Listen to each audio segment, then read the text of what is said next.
Et nous commençons tout de suite avec Patrimoine Passion. Nous allons évoquer le sujet de l'investissement dans le vin. Rémi Serrier était sur le plateau de Smart Patrimoine il y a quelques semaines, directeur général de PatriWine.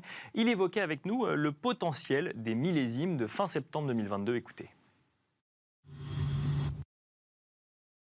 Un très beau millésime qui s'annonce. Donc si on peut faire un petit parallèle avec mon intervention de l'année dernière sur le millésime 2021, on a des conditions qui sont plus du tout les mêmes. D'accord. C'est-à-dire qu'on a des conditions sur le millésime 2021 qui étaient très aléatoires. On a eu des épisodes de gel. Bien sûr. On a eu pas mal de pluie qui a entraîné pas mal de mildiou sur les vignobles. Mais les châteaux ont réussi à s'adapter et à vaincre ça pour arriver à faire quand même un millésime de très grande qualité. Là, on parle de 2021 ou 2021. D'accord. 2021. Et le millésime 2022 qui s'annonce. Alors là, on a un millésime 2022 qui a battu tous les records. C'est-à-dire qu'en termes de vendange, déjà, on a des vendanges très précoces. Donc, c'est-à-dire qu'on a vendangé aux alentours du 1er septembre, alors que l'année dernière, on était plutôt à fin septembre. Et en termes on a battu également de records en termes de sécheresse, en termes de chaleur, ce qui a entraîné derrière des productions de petites baies avec beaucoup de concentration cette année.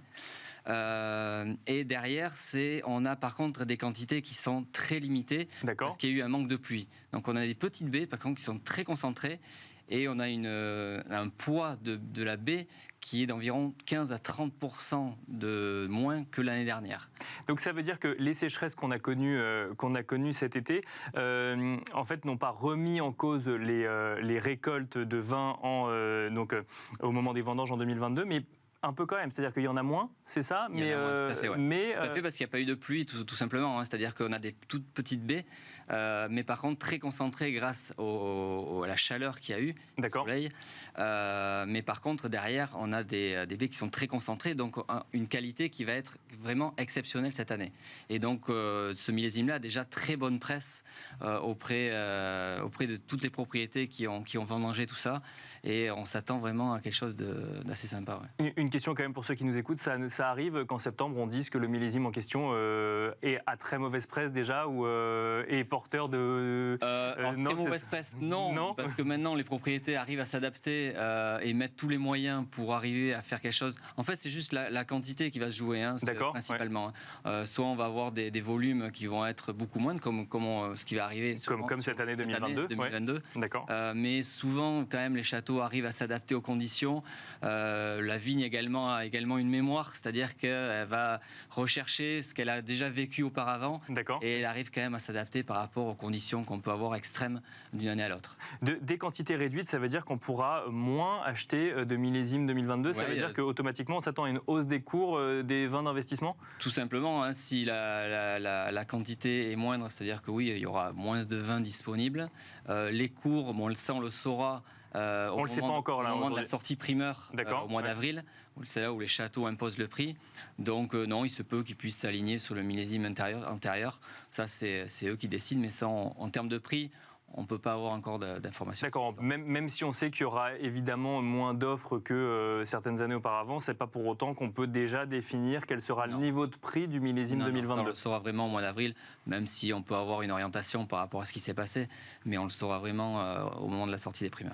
Bon, ça nous amène à revenir un petit peu sur cet investissement dans le vin, puisqu'effectivement, on peut acheter du vin pour le boire, mais on peut aussi investir dans le vin comme un produit financier, pour le coup, même si ça reste ce qu'on appelle un investissement alternatif ou passion. Qu'est-ce qu'il faut regarder ? Moi, j'ai parlé du prix en lien avec les vendanges, mais vous dites que le lien n'est pas forcément automatique. Comment on investit dans le vin et qu'est-ce qu'il faut regarder spécifiquement ? Alors déjà, on peut faire un petit comparatif sur 3 indices. Donc, on a le Livex 100 qui est la référence en termes d'indice de vin, donc qui représente les 100 vins les plus recherchés sur le marché. D'accord, on en a créé un indice financier. Voilà, tout à fait. D'accord, ouais. Avec le CAC 40, par exemple, et le DAX, l'indice allemand. Donc, on peut s'apercevoir que sur les 5 dernières années, on a quand même une augmentation sur le Livex 100 de l'ordre de 35,8%. Alors que le CAC 40 a progressé de 8 et le DAX a perdu moins 5%. D'accord. Perdu 5%. Donc le marché du vin se comporte plutôt bien ces dernières années. C'est-à-dire qu'il n'y a pas de corrélation avec d'autres actifs financiers, il vit indépendamment des actifs boursiers, par exemple. Exactement. Ouais. Donc après, comment on investit concrètement?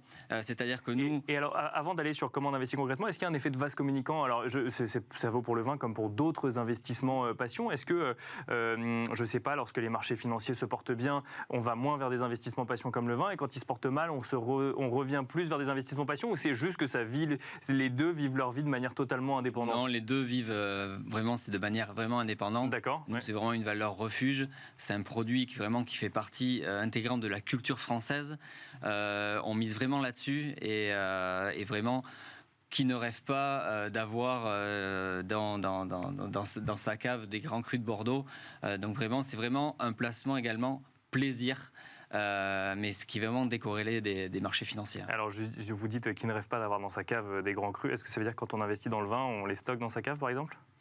Alors l'idéal non, c'est bien évidemment pour l'investissement dans le vin, on peut faire ce genre de choses si on a des conditions de stockage optimales, mais derrière pour investir dans du vin, déjà en termes de sécurité, il faut faire appel à regarder si la société dans laquelle on va investir, la note d'information est bien enregistrée auprès de l'autorité des marchés financiers. Oui, bien sûr. Ça, c'est vraiment une donnée très importante pour pas aller n'importe où et pas faire n'importe quoi. Il y a une liste, effectivement d'investissements en biens divers qui est disponible sur le site de l'AMF. Il y a une liste blanche, exactement, et une liste noire qui est présente. Il vaut mieux choisir la liste blanche, c'est ça? En effet, ouais.